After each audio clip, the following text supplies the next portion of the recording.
ওনারা আগে লিখতেন জামাতে ইসলামী বাংলাদেশ, আগে জামাতে ইসলাম তারপরে বাংলাদেশ।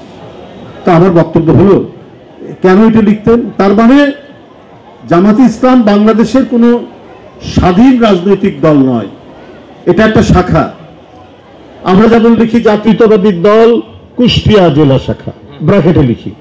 তো ওরা যে পাশে বাংলাদেশ লেখে, তার মানে তাদের আরো শাখা আছে।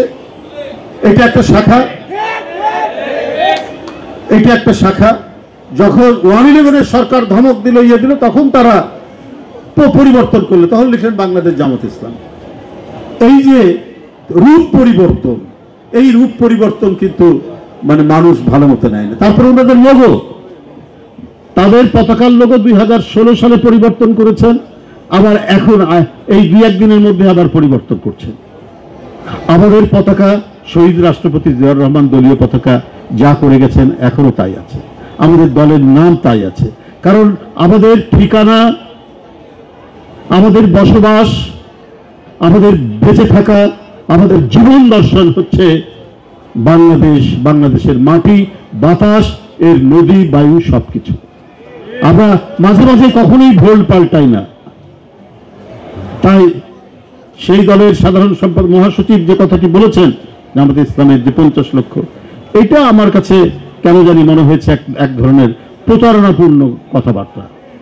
আজকে আবার কেউ কেউ বলেন যে এখানে যদি কেউ ঢুকে পড়ে তাহলে 50 লক্ষ লোক আমরা সেটা প্রতিহত করব। তা আপনি 50 লক্ষ লোক প্রতিহত করার কে?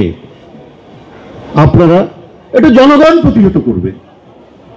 যদি কারো ইচ্ছা থাকে কোনো ধরনের আগ্রাসন চালানোর, আমরা তো শুনিনি যে কোন দেশ বাংলাদেশে আগ্রাসন চালাবে, হঠাৎ করে কথা বললেন কেন? আবার আপনারাই 5ই আগস্টে বলেছেন যে আমরা ভালো সম্পর্ক গড়ে তুলব পার্শ্ববর্তী দেশের সাথে, কত আওয়ামী লীগকে মাফ করে দেবেন, ক্ষমা করে দেবেন। আজকে আবার বলছেন 50 লক্ষ লোক আপনাদের নিয়ে আপনারা নামবেন। এটা ভাই আপনারা তো আমার মনে হয় যে সব সময়ের জন্য আপনাদের কথা এবং কাজের মধ্যে মিল নেই, একেবারেই কথা এবং কাজের মধ্যে মিল নেই। তখন কি বলছেন, মানে ক্ষমতায় যাওয়ার জন্য মানসিক ভারসাম্য হারিয়ে ফেলেছে সেই ইসলামী দলটি।